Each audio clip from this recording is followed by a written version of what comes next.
fund a massive... Hey everyone, welcome back to another Stock Market Open live stream. In 3 minutes, we're going to have the CPI release. Duffy was right now on CNBC, our transportation secretary, talking about the FAA and upgrading some of their TRACONs, which is kind of cool.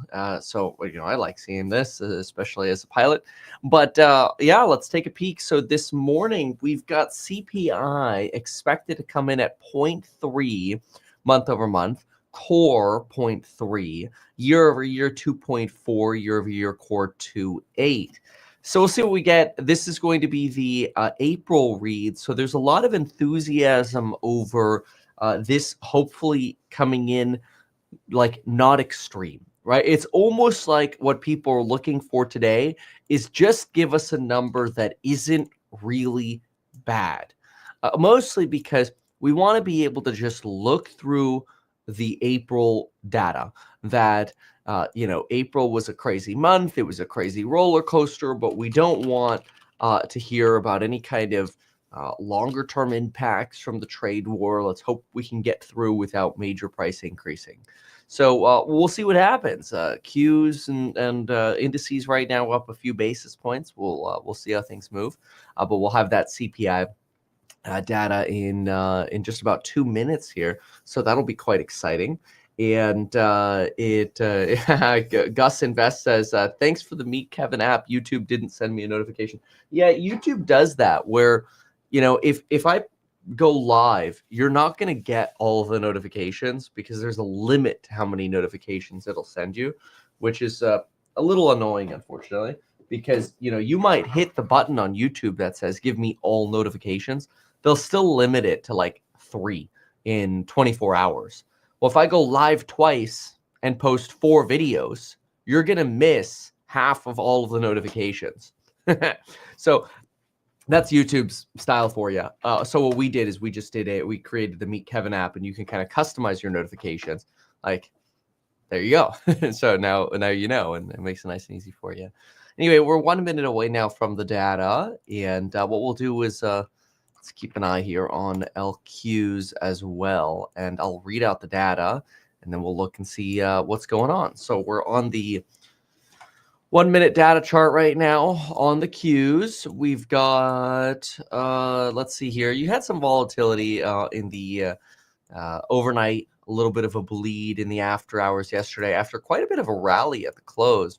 And now you're bobbing around kind of the same spot where we closed. And then 30 seconds to go until CPI data. Tesla, really watch this line right here, this 318.62 line. We spent a lot of time bobbing around that line yesterday.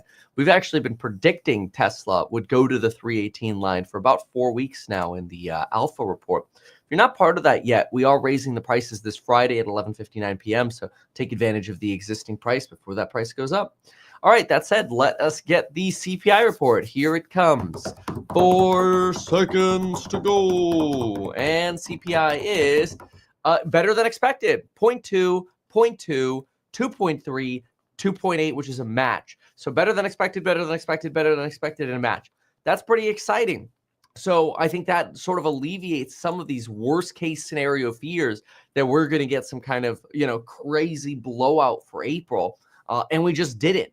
Now, I'm going to go ahead and pull up the actual docs, but let's listen to Rick because he's always entertaining to listen to. Headline, and that is a tenth lighter than expected. And do remember, in the rearview mirror, at least up to now, unrevised, that minus 1/10 was a 5-year low. Let's strip out food and energy. Up 0.2, also 1/10 light to expectations, and it follows up 1/10, which was a 4-year low. Let's take a broader view. Move year over year on headline. 2.3, yes, you guessed it. 1/10 lighter than expectations, 1/10 lighter in the rear view mirror, and it also now represents a fresh 4-year low because it's lower than our last look, sequentially lower. And finally, year over year, ex food and energy, known as core, comes in at 2.8. That equals expectations, equals our last look, and equals the fact that it's a 4-year low. Now, I like doing the indices. This is a CPI index. It goes all the way back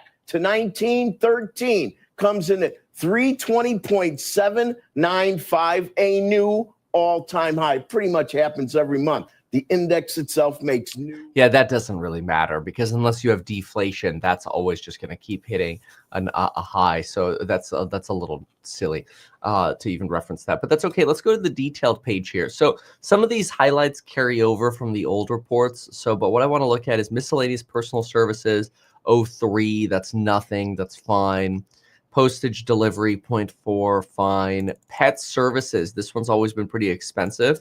Look at that, folks, 0, really good. Recreation services, negative 0.3, that's fantastic. We've got airlines down negative 2.8, fantastic. Inner city down negative 0.8, great. I've got motor vehicle insurance.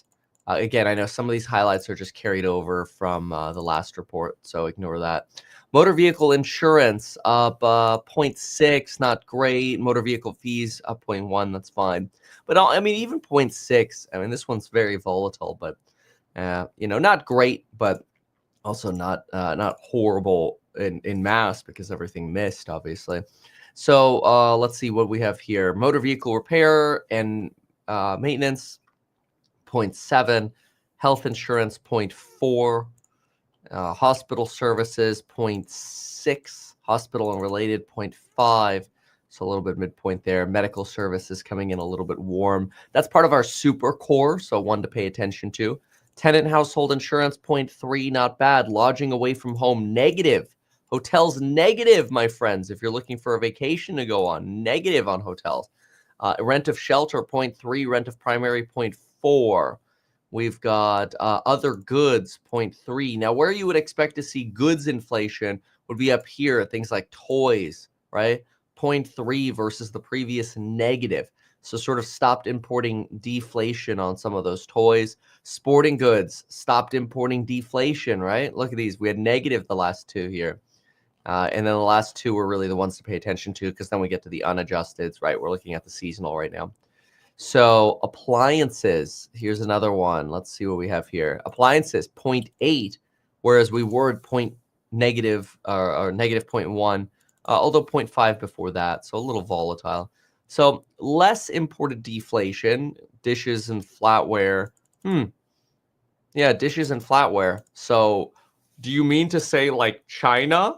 China came in negative 0.26? Oh, look at my fine China. All right. Energy. Let's see. Fuels were negative. Kerosene, motor fuel, all these were negative. Utility fuel was more expensive. That's fine. Food away from home was up 0.4. That's not uncommon. Other foods, 0.1, fine. Fruits and veggies were negative. That's nice. Eggs, negative 12.7. Milk was negative 0.2. Pork, negative 1.7. Meats, negative 0.2. Food at home, negative 0.4. This is a good inflation report. I mean, there's nothing bad to say about this inflation report. This is overall, I mean, to me, most of these components sound very reasonable to see slight increases. Didn't see anything crazy from the April tariff warfare, probably honestly just because of the pre-stocking that we got of you know, goods and supplies before the the tariff war really extended for a long period of time. You know, keep in mind that you're really not going to see even the impact of the 10% absorption of these sort of tariffs. You know, they're less prohibitive than obviously what was first announced, but you probably won't see the absorption of that 10% until June, July, somewhere around there. So something to keep in mind. But anyway, May 13th. So CPI misses 0.1% on all except core year over year, which comes in at a match. So, well, I guess I could say, you could say beats, and then I'll put in parentheses, comes in lower. There we go. You know, positive components with medical services up 0.5%, shelter 03 to 04, and slight goods inflation versus previous deflation in some components. Other than that, I think broadly, let's see what else we had here. Food prices down 0.1%. Food at home down 0.4%. We saw airfares down 2.8%. As far as rates, still, you know, our rates trajectory really slowed down. Let me see what we are sitting at right now. Right now, we're looking at first cut in September. Yep. First cut priced for September. This is not uncommon, by the way, to see, you know, the Fed delay, you know, markets start pricing in this Fed delay until September. That's my expectation too, because you really got to get the June, July data, which you're not going to get until, you know, early to mid-August, some parts even late August. And then you'll even get the benefit of the early August data at the beginning of September. And then you'll have the September Fed meeting. So that September sounds like the perfect time for rate cuts. And I honestly think in September, you'll have a pretty good outlook in terms of what's going on in the economy. You know, September is Q3. I like to buy real estate in Q3, Q4. My outlook is wait for September. And in September, you'll know, like, hey, you know, which are we going to confirm a soft landing? Hopefully, that's good for the broader economy. Are we going into a recession? We'll know by September. Because remember, we're still at substantially higher levels of tariffs than we were in January, right? They're way more absorbable now. But yeah, we'll see. So let's see here. I think September provides us a lot of color. Market kind of shot up about 37 bips and stabilized a bit there. So let's see here.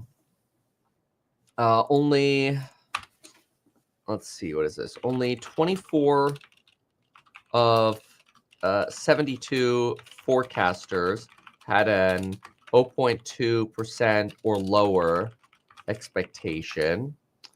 So let's see here. That would be the slowest year over year since spring of 2021. So that's pretty good. Shelter costs still represented more than half.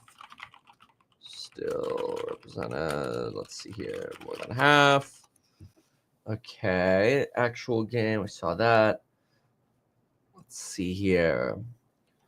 And yeah, okay.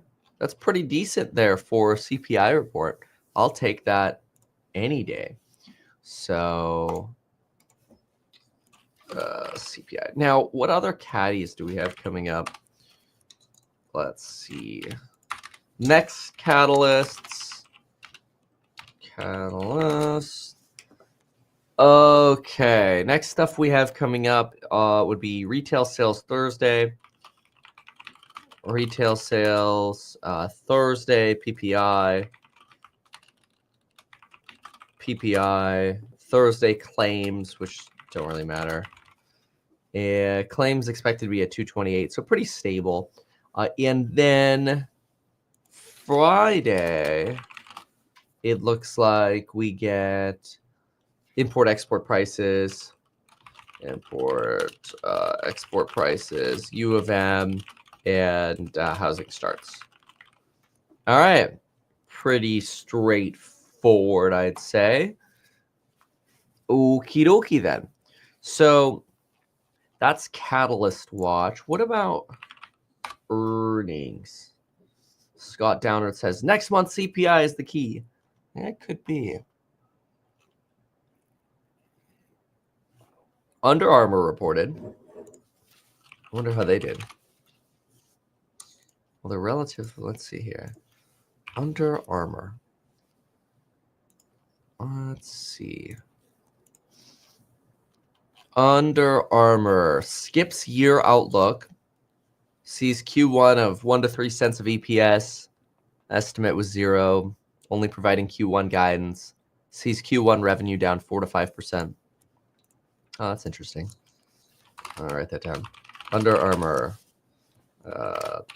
Sees Q1 down 4 to 5%. Okay. And then who else do we have? Let's see. tomorrow, or is this later today? Yeah, that's later today. Oh, later today we get Oklo. And not that I always wonder, why do they even do an earnings report? They don't have earnings. Oh, Kevin, that's mean. Oh, CoreWeave on Wednesday morning. That'll be their first post public. It's funny, every time they went under $40, we were like sending alerts in the Meet Kevin group. We're like, you know, Nvidia's gonna buy it. It's gonna shoot over $40 again. They basically have a built-in put, which is kind of crazy. I wonder how long that's still gonna go. But oh, and then on Thursday you actually get Walmart as well. That'll be really interesting. So Thursday morning, Walmart earnings. Kind of curious to see how that goes. Baba, John Deere. Ooh, those will be fun. Let's write that down. Baba, John Deere. What is? Uh-oh. And oopsies. Yeah. All right, that's boring. Okay. Then you have Thursday after the close. Applied Materials, Take Two. Cooler Technologies. Yeah, all right. The rest is pretty straightforward. All right, very cool. So yeah, remember, you know, we'll take a look at market reaction here. But remember, if you aren't getting all the notifications, it's because when we do live streams, YouTube is just not going to send you all of them. There's a limit to how many they do for videos and otherwise. And so if you're bummed about that and you want all the notifications because you don't want to miss these data releases, just download the Meet Kevin app. It's in Android. It's in the Apple App Store. Just type in Meet Kevin, set the notifications the way you want them in your preferences, and then you're done. You know, if you want to use the app more for stuff like, I mean, my favorite part of the rest of the app is like the little task app that we built into it. Just because I've never seen a task application where you can deprioritize tasks. And I actually think it's kind of cool because when you have like a task list and then you have like something at the top, it's like, that's not a priority right now. Most people skip it, but then it clutters what you actually need to do. Whereas if you could just like swipe to deprioritize, it makes life a little easier, in my opinion. So I think it's kind of cool. So we have that, and that's for free. That's built into the MK app for you. Okay. All right. So let's go jump on over and see what the doomers have to say. So far, we got, what? How did this stop functioning? Well, that's quite unfortunate. All right. No problem. No problem. We can make it work another way. There we go. Let's see what the doomers have this morning. Probably not. You know, it's. I mean, the equity market is hard. I don't know exactly where we are right now, but it's hardly down year to date, and I mean, we've done a sort of a round trip on tariffs here, but we still end up with a higher tariff rate than we had at the start. I think we've got slower long-term economic growth. So in some ways, the relief rally has been stronger than the downturn, and I think it may be a little bit overdone. So I'd still caution people, you know, longer term. The huge premium that U.S. equity prices have over the rest of the world probably isn't justified. Hey, Mark, is it logging you out too often, or what's going on? Because it should be pretty fast to keep you logged in there. But happy to hear your feedback and make sure we can get fixed for you. But I think it's too early to be really bullish about equities because of fiscal stimulus, because you know, we're talking about a full employment economy where... Breaking news, JP Morgan's bearish. Struggling all morning with whether this really is the beginning of the return to the United States and the dialing back of some of the loss of U.S. exceptionalism types of narratives, or whether this is just a pause in the go international trade. David, you talk about diversifying. What does that mean if you think that 10-year yields are going to be in a 4.50 to 5 range? All right, we'll get that fixed on the... login persistency there. Thank you. Well, it does mean international equities. I mean, yes, the U.S. equity market has almost done a round trip year to date, but European equities up very strongly. International equities in general are up strongly for the year, and the dollar is down. I think that will continue because, you know, we will still end up with significant tariffs at the end of all of this, even though we're seeing, you know, it's calming down. we're going to end up with higher deficits. We're going to end up with lower immigration, probably lower economic growth. So I know, this is a package, an agenda that the public has voted for, and that's why we have elections. But it does suggest a slower trajectory in U.S. economic growth with higher deficits, somewhat higher inflation in the short to medium term.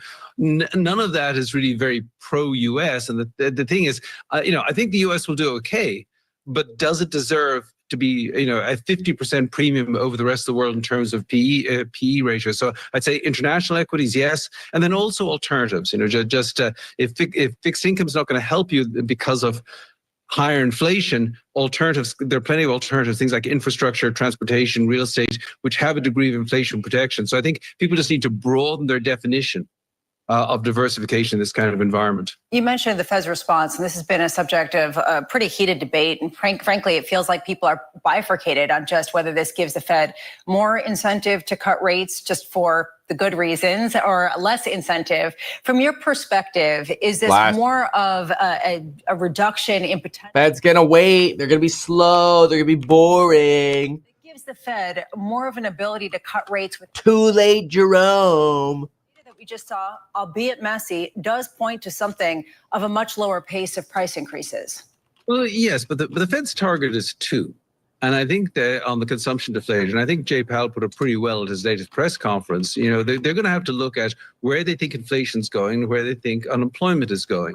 And I think the both fiscal stimulus that is beginning to emerge from Capitol Hill and then also a somewhat lower tariffs, they suggest that the risk of recession is receding here. I think you've probably just gone below 50%. So risk of recession receding, maybe the unemployment rate ends the year 4.5% to 5%. But the CPI, the consumption inflation could easily end the year above 3%. In fact, it probably will. So we're probably going to be further from the consumption deflation target than from the unemployment target.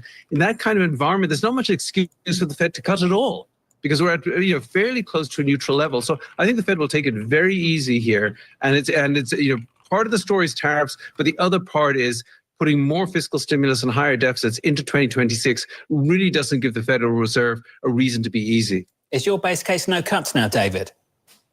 No, not quite. I think we will get at least one cut this year by the end of the year. I think the Fed realizes they can edge rates down a little bit, but I don't expect a cut in June. I don't expect a cut in July, to be honest. And I think they'll want to see much more of much more certainty around what the tariff picture really is and how much stimulus is in this bill before they contemplate any cut. So I think we're going to have to wait some time for the first rate cut. Interesting. David Kelly there of JP Morgan. David, good to see you, sir. Yeah, I think he's totally right on. It's like, what's the rush of cutting rates right now? Nothing.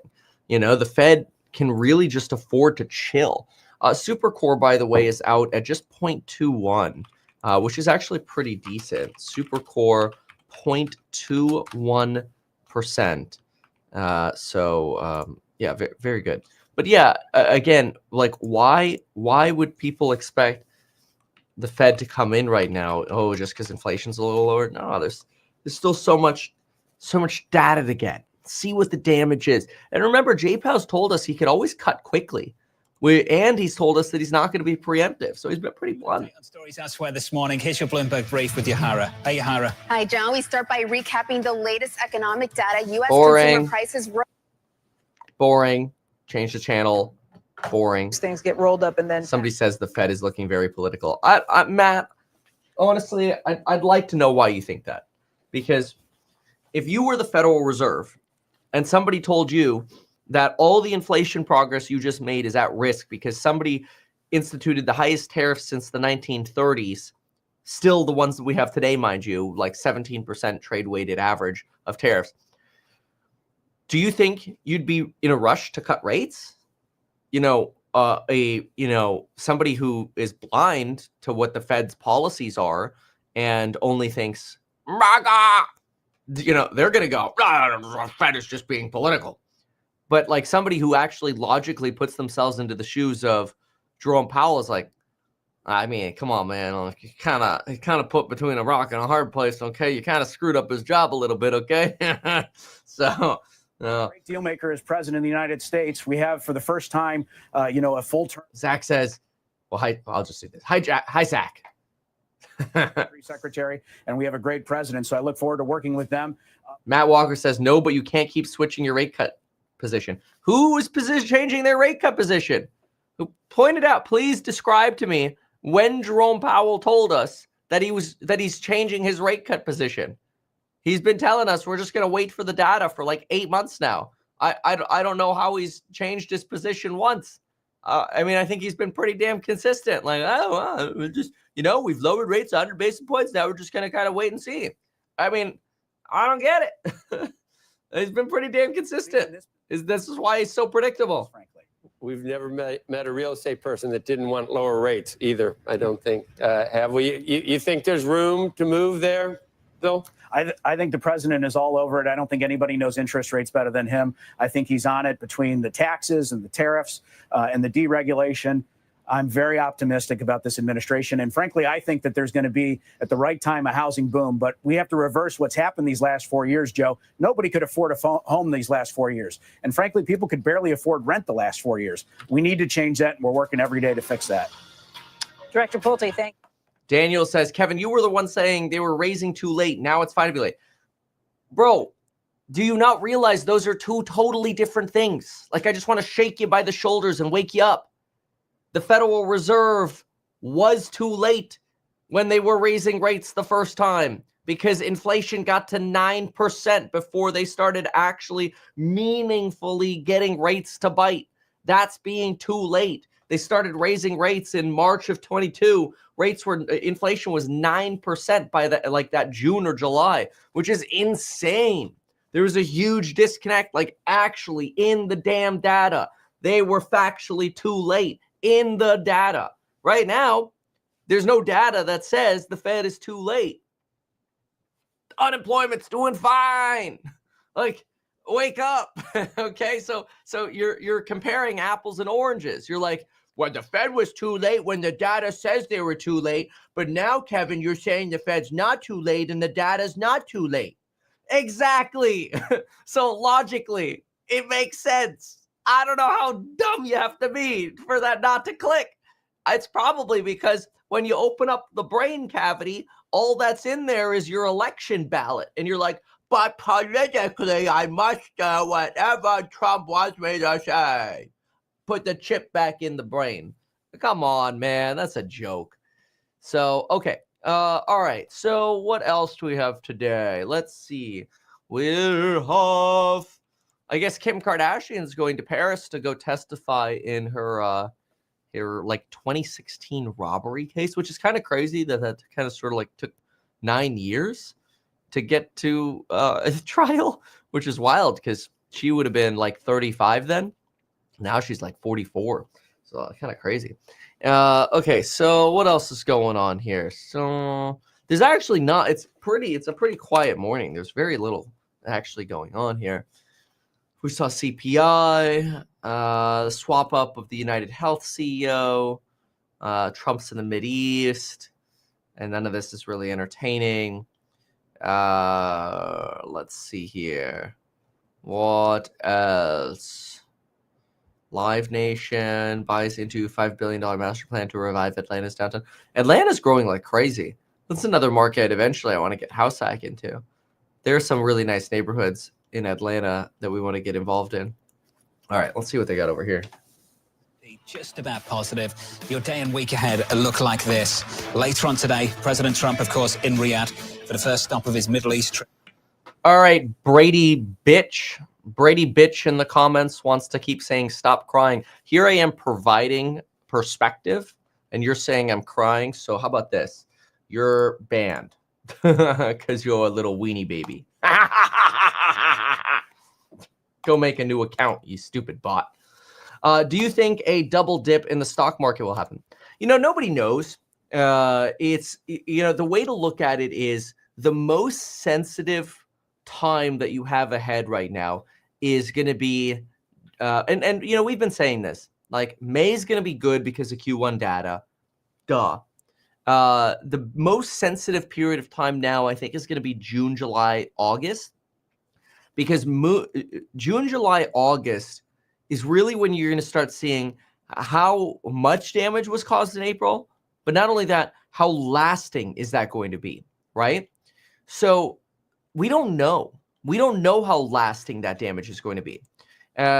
It might be nothing. You know, markets might look at the data and go, this is a nothing burger, and just look right through it.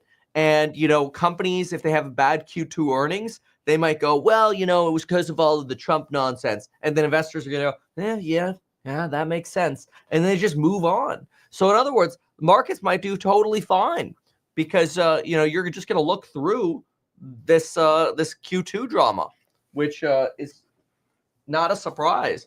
Unless, hold on.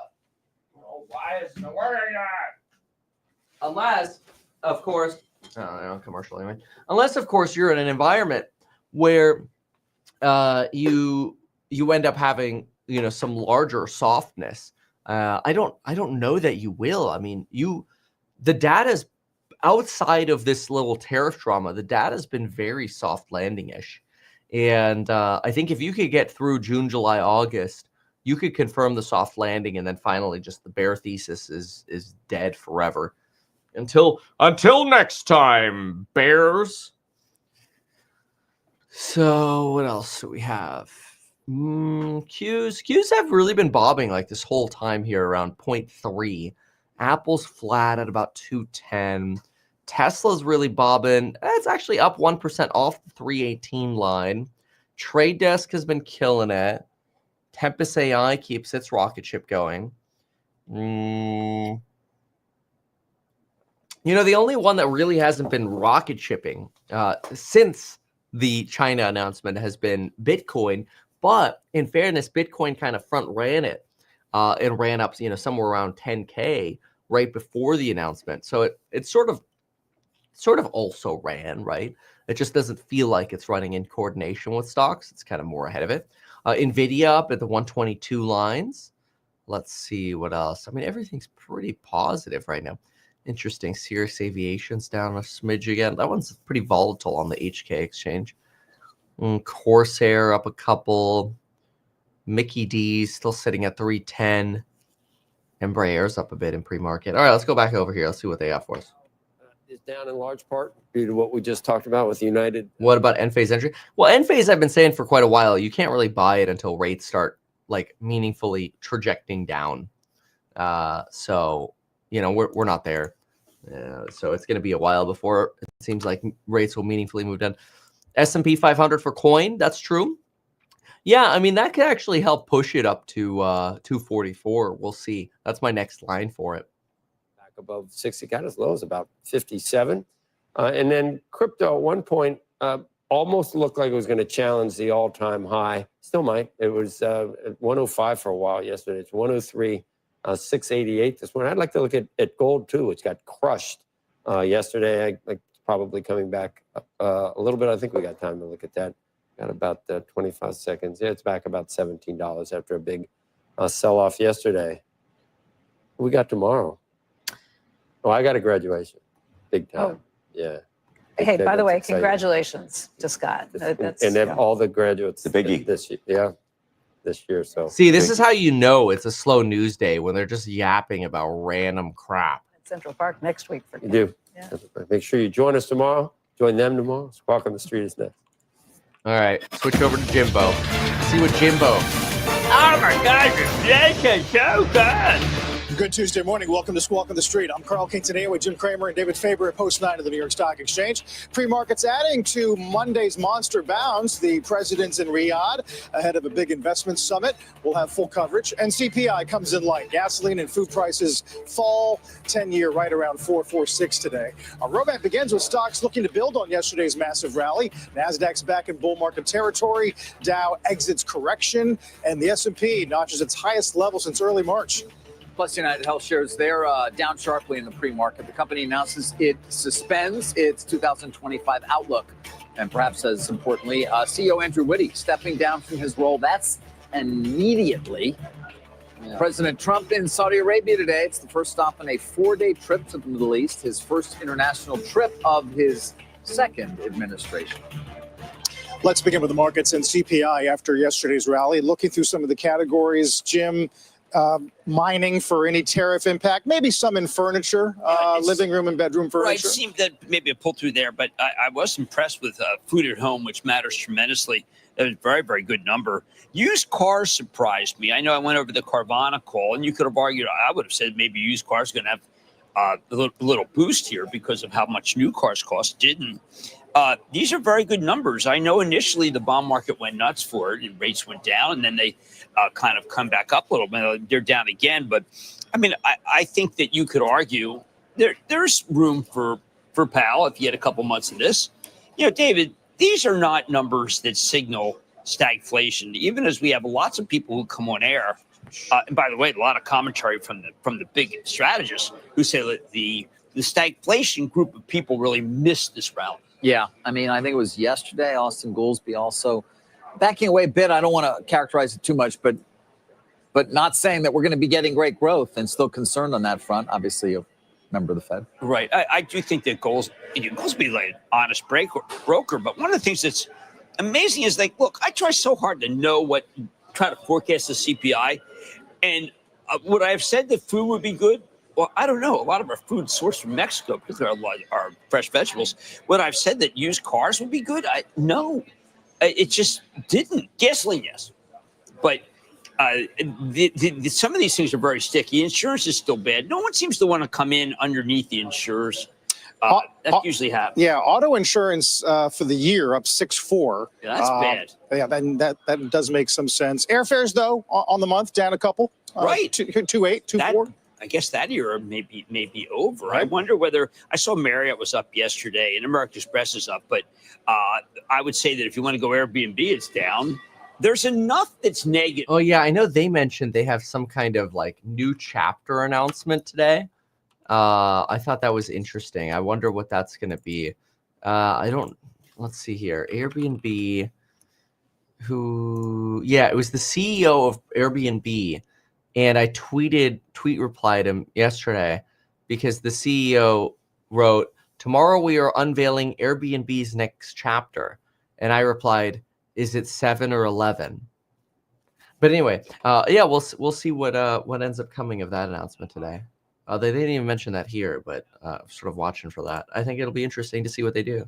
Whether there had been a differentiation or whether we've essentially gotten to the same place we would have if we just started at 30-odd%. Well, the problem is midterms are next year, and primary season will start. Right. And I think the administration needed to get this process to the table soon. Right, but what's not talked about, and I hate to be anecdotal, but my wife's mezcal business, okay, huge import for us, okay, huge import. And the peso, got clubbed. We're making this stuff, and it's not costing that much. We end up being a push. I think that the dollar, I got on tonight on holdings, and you had a weaker dollar. Jeez, things are better when the peso's weak, better when the dollar. There's a lot of currency stuff. There is a lot of currency stuff, but no, weaker dollar. But not against the peso fell apart. No, okay, but that's specific to the peso. But there does seem to be a strategy to try to get both the dollar down and rates down. Right. But it did. All right, whatever. So, let's see what else we got here. Pretty stable so far on the Qs. Just kind of peeking around, looking at how some things are moving. So far, relative just calm across the board here. Just another chill day. Somebody says, what happened to TLT for 25? Well, shit so far. You got a stagflation shock with tariffs, and then now you have wait and see for it. And honestly, underlying data has been very, very good. So that's been bad. So let's see here. Any thoughts on United Health? No, I don't have any thoughts on United Health. The healthcare insurers, they are, a play a little bit outside of my realm. What we've been doing in the Alpha report is for a few weeks now, we've been talking about Tesla getting to 318. It's here now. And, we've been looking at the rally in a lot of people have been trading it in Trade Desk, ever since it sort of fundamentally and technically bottomed, over mid last week. So, that's been just straight up like a rocket ship. So those are some of the things we've been talking about in the Alpha report. If you're not part of that yet, make sure you join before Friday, as the price will be going up Friday night again. It's the 16th, so you got a few days here. What I always say is you can always try it. Try it for 30 days, see if you like it, and then if you don't, you just log in, cancel. You don't even have to talk to us. Just cancel if you don't like it. But try it for 30 days over at meetkevin.com and see if you get benefit out of the course lives and the alpha report. So we'll see. So let's see here. Okay. Truth Social. Inflation cools. Lowest rate since Feb 21. I wonder if he's watching the Meet Kevin, stock market open live stream, because that's what we talked about as well. Somebody, Dan O says, am I still muted? Is that because your name, I mean, still, you don't appear to be muted, A, first of all. B, are you Dan O'Dodd? Are you like the Tesla hater? So what else do we have here? I want to have a margarita at his Mexican restaurant, if it so says. Whose Mexican restaurant? Yeah. So let's see here. What else? Good news better than bad news? Well, yeah. No, we've pretty much had good news across the board, honestly. So daily alpha reports somewhere between 615 to like 625. Today it'll probably be like 615 that the alpha report goes out. And if you're a course member, you can actually get it through the Meet Kevin app. So it comes like really fast. The notifications fire fantastically. Yeah, I've commented on it a few times. Maybe you've just missed it. It's fine. We can still love you. But Buffett stepping down is sad. I feel like it's, you kind of just like, after you give up your purpose, you kind of die. So I think once he actually steps down, the end is near. I hate to say it. So we shall see. Hi from Germany. Oh, hallo. Wie geht es dir? All right. So now what? I don't know. It's honestly, it's a very quiet news morning. I'm not sure I agree with him on The many 10 of the trillion. things that he claims to have expertise in, Yes. but that's not an area that I choose to get into. No, I think that you're not a name caller. Carl, I think he's not a name caller. Okay. He's a lover, not a fighter. Yes. I am. I've tried to be. Which Jensen Huang says. And where is Jensen Huang right now? He's in Saudi Arabia right now, and obviously a very important trip. What is he going to be able to accomplish there? I think that Saudi Arabia is going to be the next hyperscaler. That's part of the thesis here. The president is, of course, kicking off his trip to the Middle East, where he's looking to strike a lot of economic deals. Today in Saudi Arabia, he and the Crown Prince, MBS, greeted CEOs, including Sam Altman, Jensen Huang, Lisa Su, Elon Musk, all in the country to attend this Saudi-U.S. investment forum in Riyadh. President slated to speak at that event in about an hour. Already got some headlines from Larry Fink, Schwartzman's there, Khashoggi. It is quite a cast. Has it ever happened before? Alex Karp, not unexpectedly. Has it ever happened before? Well, a lot of these same people are people who attend the FII Institute, which is both in Riyadh. There was one in Miami that I attended a few months ago as well. Alex Karp talking to the president. He's gone mainstream. He's betrayed. Yeah, they're all. I mean, the people that he likes to procreate with. The Molotov cocktail, Alex Karp. Travis Kalanick, of course, founded All right, boring. Switching. Let's see what we have over This is open interest. Oh, come on. Stop it. I'm telling you, these news people are so bored right now because there's literally nothing to cover. It's CPI was good. Oh, okay. So we'll just try how about 46 here? 46. Let's try 46. 46. Oh, that's not the one I wanted. 86. It's 86 is the one I wanted. 86. So maybe they'll have something for us this morning. That's not okay. Okay, I want to hear more about this. Oh, Kevin, it's O'Leary. Thank you. Stay there, please. Coming up, not all the Republicans are united on the big, beautiful bill. Senator Ron Johnson calling out his own party for overspending. The House Ways and Means Committee Chair, Jason Smith, he holds the purse strings, and he'll be here to respond to that. First, though, the Democrats are going after the president for his trip to Saudi Arabia, accusing him of corruption. This is President Trump's corruption tour of the Middle East. We shouldn't pretend this is business as usual. Trump is not asking for any benefit to the American people. Well, corruption tour? Senator Rand Paul is here, and he's going to respond to that right after this. You know, the tax bill I think is actually pretty exciting. There's some good things in there. I mean, it's not going to lower the debt by any means, which is not a surprise. You know, that's what I guess the sales pitch was that tariffs were supposed to do. But I mean, broadly, it's actually pretty cool. It looks like you've got the 100% bonus depreciation is indeed coming back. I did break that down. The full bill, I broke it down yesterday in the video on my channel. But on top of that, it also looks like we are getting the 100% bonus depreciation for equipment, machinery, you know, things that you could cost segregate in real estate. So kind of a big deal for real estate investors as well. It's going to be really interesting. So if it passes, it still has to get through not only the parliamentarian who's going to review this for the Byrd rule, but it's also got to get through it's actually got to get voted on in the House and the Senate. And so they'll have a lot of cleaning up and complaining to do, not unusual. So we'll get through that.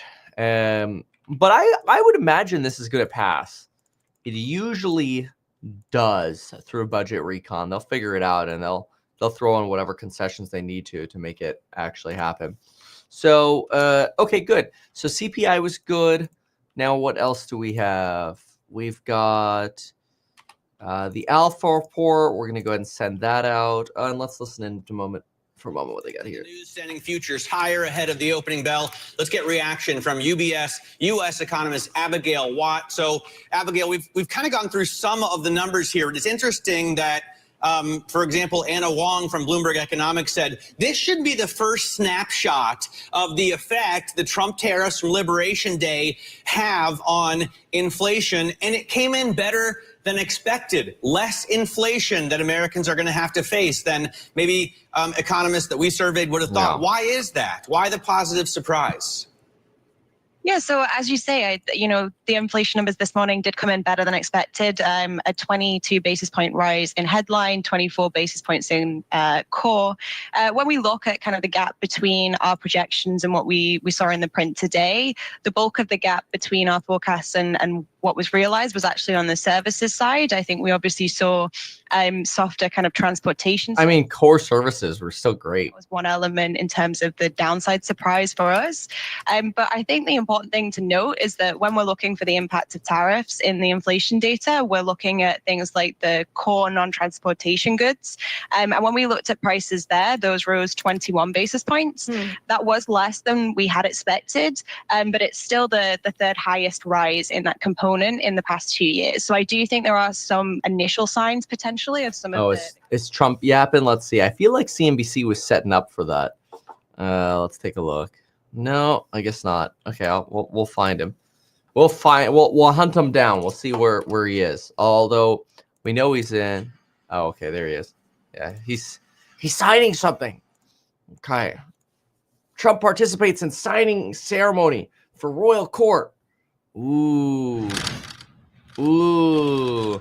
Wow. I want a giant portrait like that in my dining room. Look how far away those tables are. We're both gonna sign. Okay, you pretend to sign. He's probably drawing a giant wiener. Like he's not actually signing anything. Hold it up. Otherwise it's a wiener. If you don't hold it up, it's a big wiener. Okay. That's right. Now exchange wieners.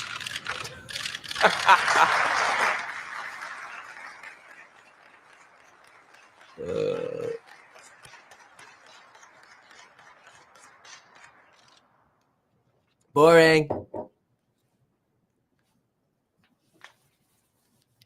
Is he gonna say anything? نستأذنكم سيدي صاحب السمو وفخامة الرئيس ببدء مراسم التبادل والإعلان عن عدد من الاتفاقيات I hope they translate this because I don't know what's being said. السعودية والولايات المتحدة الأمريكية. Your Royal Highness, Mr. President, with your permission, we shall now begin the ceremony of exchange and announcement of number of bilateral agreements and memorandums between the Kingdom of Saudi Arabia and the United States of America. نبدأها بمذكرة التفاهم بين وزارة الطاقة. All right, well, we might just watch for some good old headlines here. But signing, this is the Saudi Crown Prince and Trump signing agreements between their two countries. سلمان بن عبد العزيز وزير الطاقة ومن الجانب الأمريكي معالي السيد. This is so fancy. It's a fancy A memorandum of ceremony between the Ministry of Energy in the Kingdom of Saudi Arabia and the U.S. Department of Energy for cooperation in the field of energy. From the Saudi side, His Royal Highness Prince Abdulaziz bin Salman bin Abdulaziz, Minister of Energy. From the U.S. side, somebody in the chat here says, do you have any insight on when SH9T hits the fan with the debt? It's going to be a very long time. I know a lot of people are so worried about like fiscal deficits and debts and stuff like that. I don't think we have a debt or dollar collapse probably for like 50 years. So it's not this cycle. This is not a debt concern. I'm not worried about like bonds defaulting or whatever. Like, honestly, Trump's probably, as any president, like, you know, since the 90s, is just going to increase the debt. And hopefully we don't have a recession. If we have a recession, you know, obviously the debt's going to increase. If we don't, we have a soft landing. Maybe it increases a little less, but I don't see this as the debt cycle. Yeah. All right. Well, I don't know that it makes sense to spend too much time staring at this segment here. Between the Ministry of Defense of Saudi Arabia and the U.S. Department of Defense regarding the modernization and development of the capabilities of the Saudi Armed Forces through future defense capabilities. From the Saudi side, His Royal Highness Prince Khalid bin Salman bin Abdulaziz, Minister of Defense. From the U.S. side, His Excellency Mr. Pete Hegseth, Secretary of Defense. Did they just introduce him through Signal? Anyway, all right. This is kind of boring, honestly. I don't think we need, like, yeah, this is boring. Let's watch something else. Goldman City all pushing back their forecasts for when the next Fed rate cut actually is. You take a look at this data this morning. How do you think this factors into Fed policy? Yeah, look, I think if we think about the culmination of the changes that we've had, not just the inflation data today, the kind of news yesterday on the change in tariffs on China, I think that's one reason why the message from the FOMC last week was one of not being able to be preemptive in this environment. Well, yeah. Obviously, you know, I think with the changes in policy yesterday, the expectation would be that the inflation impulse from tariffs would be lower than we had previously estimated, clearly with the reduction in terms of tariffs on China. But there is obviously potential for kind of other tariffs to come into play. You know, there's still ongoing Section 232 investigations that we're watching kind of closely to think about the potential for kind of sectoral tariffs as well. And I think it will continue to be something that is a kind of headwind to kind of inflation, to the economy and a contributor to inflation this year. So I think for the FOMC, you know, this idea of the economy seems robust for now, and policy is kind of well positioned for where the economy is just now, but then needing to kind of just be kind of reactive rather than preemptive. Well, yeah, all right, this is old news. Okay, yeah, we're gonna be checking in on why you were getting logged out so much in that MK app for you, so you don't have to worry about that as much. So we'll check on that. Yeah, thanks for bringing that up. And then, yeah, thanks again to those of you who came to the House Hack or first ever earnings call. It's so interesting. You know, it's one of the funny things about doing that is, like, when you're a small private company, you don't actually have to do earnings, but, like, you know, once every year in April for the prior year. So it's like so dated, and it's really interesting. But you know, anytime you provide more transparency, you're always going to invite criticism. But what we found is that, like, I would guess over 98% of people who watched our earnings call are so grateful that we did it, and everything we're doing, they're big fans of. So we're really excited about it. I haven't seen it yet. Go check it out. But what do we got here? We got 9 minutes to go until the market opens up. The market's pretty flat right now. I feel like it's almost like what news is there to play with today? we don't really have any bad catalysts coming up. We think Q1 earnings are going to keep being good. We kind of fully ran, like maybe we get new trade deals, but are we really going to go under 10%? I don't know. So, we'll see. It's going to be really interesting. Bill says, good work with House Hack. Oh, thank you. Yeah, we're going to keep cranking it for everyone. Once unemployment starts, it's going to be very difficult to stop. Fed should cut to a neutral position IMO. The Fed admits they are still in a restrictive position. Yeah, but they're still in a restrictive position because unemployment is showing no signs of rising, right? So we'll see. I mean, the thing is they can cut so rapidly if things actually start rolling over, but you're just not seeing that behavior at all right now in markets or the economy. Somehow, the labor market's holding very, very well. So let's see. Tesla. I hope you got that 318.62 line drawn. Trade desk up 11% yesterday. Yeah, we've been cheering trade desk since last week, and it's just rocketed. RH. Right. Oh, look at the IWMs from 171 now sitting at 209er. Niner. We're going to get back to 243 on the small caps. I still have to pay the high interest rates. Okay, let's take a look. Did we get any? All right, let me look at the Under Armour report. Under Armour. I just want to see some of their commentary. Although Under Armour, the thing about some of the clothing businesses is you really get stuck in these, how would you put it, the sort of positions of fad or not. Wow, they lost $67 million. Restructuring of 16, SG&A increased. So their SG&A is up 1%. And their revenue was down 11%. 10% currency neutral. North American revenue down 11%. Holy smokes. International declined 13%. Under Armour just getting smoked. Wholesale revenue down 10%. Apparel down 11%. Isn't that like the only thing they do? E-commerce revenue dropped 27% due to ongoing reductions in promotional activities. Holy smokes. Wow.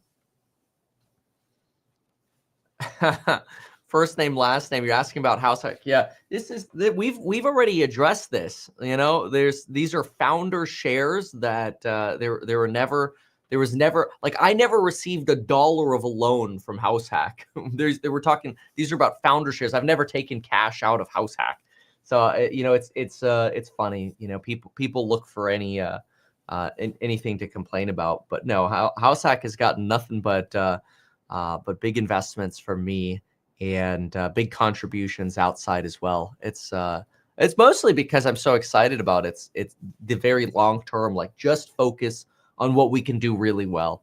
So, yeah, I think that's pretty straightforward. Cash equivs totaling 501. It's kind of interesting, and they have a $1.1 billion credit facility. Really interesting, because you've got you're in an environment of massively declining revenues at Under Armour here, and the cash they have is borrowing. Let's look at their balance sheet for a moment. We got 4.5 minutes left to go. Let's see here. Let's see. Net revs, GP gross. Come on, where's it? Here it is, balance sheet. Okay, so let's see here. Let's zoom in a little bit. Okay, net revs by sec. Come on, when I zoom in, it goes away from the balance sheet again. Current there it is. 500 million in cash. Accounts receivable 675. Inventories almost $1 billion in inventories. Yeah, but you might have to mark those down. What do we have in payables? Wow, 1.1 in liabilities, long-term liabilities 2.4. So 1.1 bill in current bills to pay. So we really need, I mean, well, if our receivables come in, we'll be okay. So we're not like in a bankruptcy position in terms of cash or the short-term balance sheet at Under Armour. But I mean, the actual business itself is kind of poopy doopy over here. I mean, based on the numbers that we're seeing at least. So let's see here. At least what they wrote over at the top. These are the year over year. Yeah, look at that. I mean, this is a big drop. North America goes from 139 to 100. Asia's down in half. Look at that. Half in the 3 months over here. So I mean, the brand is just burning capital.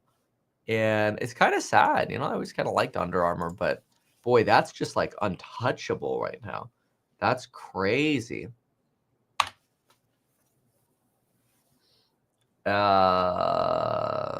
Let's see. What do we? I actually find it very interesting that you got a bounce over here. Oh, Daniel Riviera. Weren't you the same guy with like all the MAGA questions or whatever?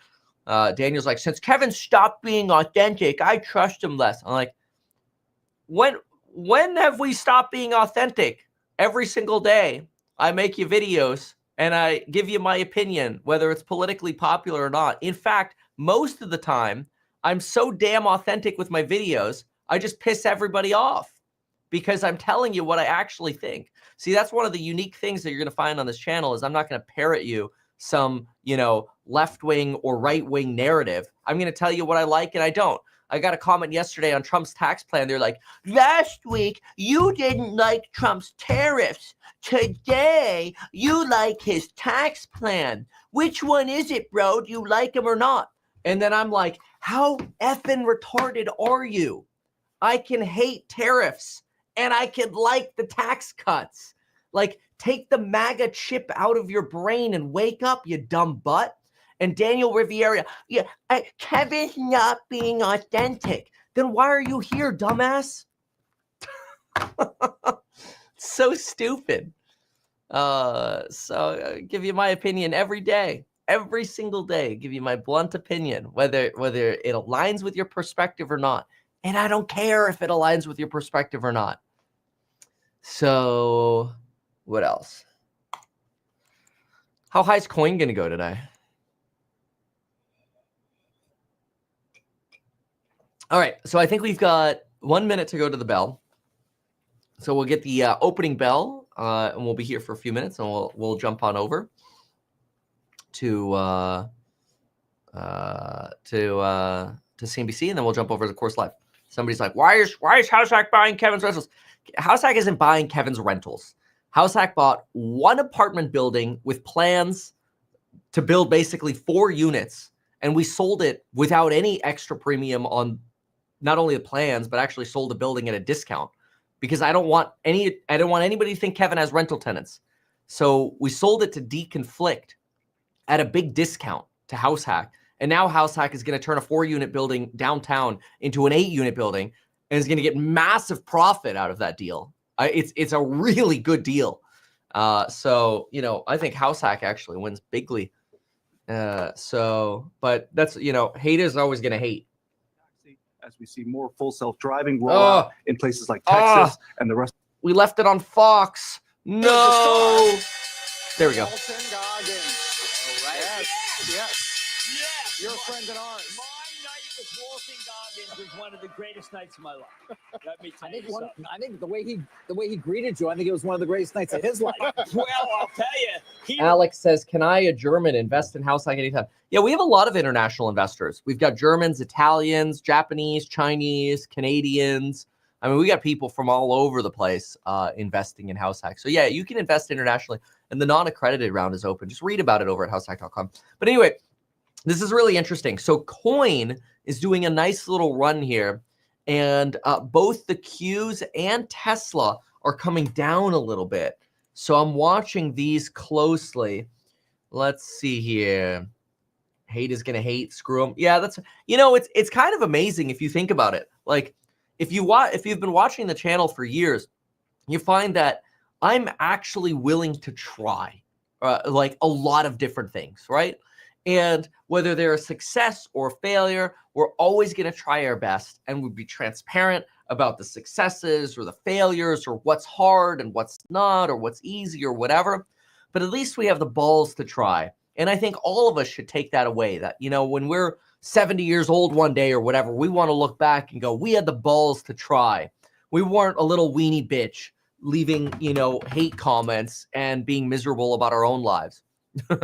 So anyway, there goes the coin rocket ship. Let's go. I think 244 is a pretty realistic and easy slam dunk over here for coin. We'll see.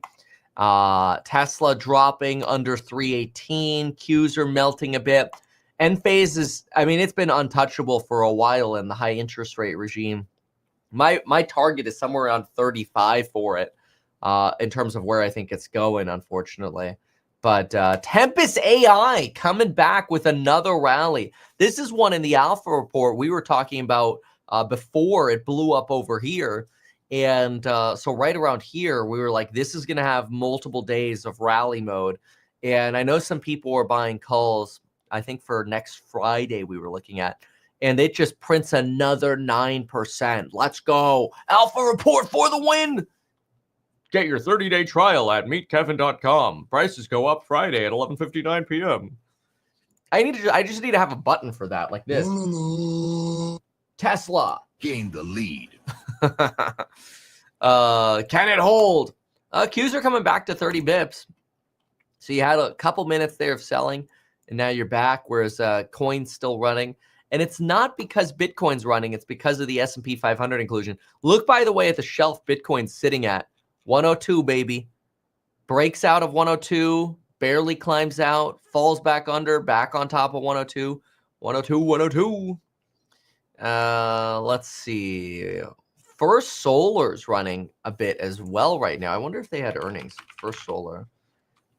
You don't need a coupon code on the Meet Kevin website. You could just use basically the existing checkout the way it is.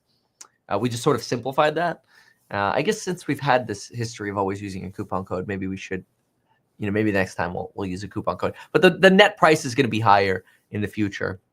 So that's actually one of the benefits of if you lock in the Meet Kevin membership before Friday. When the price goes up, you lock in that recurring membership, and it's everything in one price, right? Like all of the courses, all the lives, everything in one, all the new lectures and stuff in progress. If the price goes up in the future, you lock in that low forever, which is kind of cool. But anyway, let me see what the news here is on First Solar. So let's see here. Yep, the Meet Kevin membership includes the alpha report, the course member live streams, all access to all the courses. Okay, so First Solar, FSLR. United Health is dropping because of the CEO, you know, disappearing now. Well, the new CEO that took over is resigning effective immediately, and they're picking a new one. And it's a little bit of a mess right now. First Solar has no fundamental news. So First Solar, at least that I see right now. No. First Solar, it says here, First Solar jumps as JP Morgan says the budget bill is bullish for it. Oh, potentially because of equipment infrastructure. For solar, wind, and geothermal. Very clear positive against low expectations, though it's merely the first step and changes can come. Probably because of the... Oh, that's interesting. I wonder why solar. I mean, I'll pull up the build, but yeah, it's interesting. Ignore them, Kevin. These type of people are here for the good, and they leave as soon as they don't have the same take you don't have the same take they do. They always come back to complain for some reason. That's a good way to put it. Thank you for saying that. That's true. So okay, let's go look at that tax plan for a sec, and we got to get to the course member live stream soon here. But let's take a quick look at the tax plan and then go make another cup of coffee. Hey, the Qs are up though. Look at that. Qs now above where we open. Okay, so tax plan. Let me pull that up. I have it right here. And let me just do a quick solar search. Let's see. Okie dokie then. I don't know that we're actually going to see it under solar. Ooh, Palantir 122. I don't know that we're going to see it under solar because I know with electric vehicles, you had to find clean vehicle, which that was annoying. And the 179 deduction expansion, that was exciting. Okay, let's see here. Let's just try solar. I think it might just be under, yeah, see, nothing for solar. So I think it's just under equipment and basically the depreciation enablements, you know, the bonus depreciation of, that's for recording studios, not YouTube. That's for music. And then we have the bonus depreciation. That's for seniors, interest on car loans. Yeah, no, we already went through all this. Nothing particularly new here. Yeah. Oh, well. Qs keep going. I mean, nothing really to be bearish about today. So Q's good. Tesla's struggling to sit on top of 318, but obviously still better than where it has been. Coinbase keeps going. Little rocket ship keeps going on the S&P inclusion. For solar, I guess I don't see what in the bill is so exciting for solar, but for whatever reason it is. And what else? What else? Amazon's up another another 2%. GameStop 1%. Goog's down 80 bips, dropping a little bit. Bitcoin's dropping a smidge over here. Hey, Netflix back to green after yesterday's sort of post-tariff red. Yeah. All right. First Solar sells their management of solar power plants, whatever that means, might be under power plants. Oh, you might be right. Yeah, that's interesting. Jay says solar is highly profitable. I'm in the solar business. Yeah, I believe that because you could get the panels now so inexpensively from China. Honestly, even with tariffs, it's pretty incredible. So let's see here.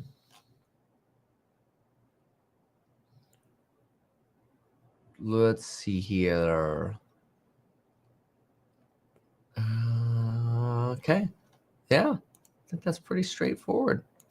The no tax on tips thing, I think, was a little bit disappointing because it looks like it's only cash tips. Somebody was trying to use like Grok to fact check me on X, but Grok was reading a different bill called the No Tax on Tips Act, which isn't fully incorporated into this bill. So, you know, kind of shows some of the limits of like only relying on AI, right? And it looks like the no tax on tips part will just be cash, which is interesting because, you know, most cash tips weren't declared anyway, but it could help some people qualify, which is quite interesting. So, all right, time to run over to the course live. I'm going to go make another cup of coffee and then we'll be in the course live. So we'll see you over there in a couple of minutes. Thank you so very much for watching. We'll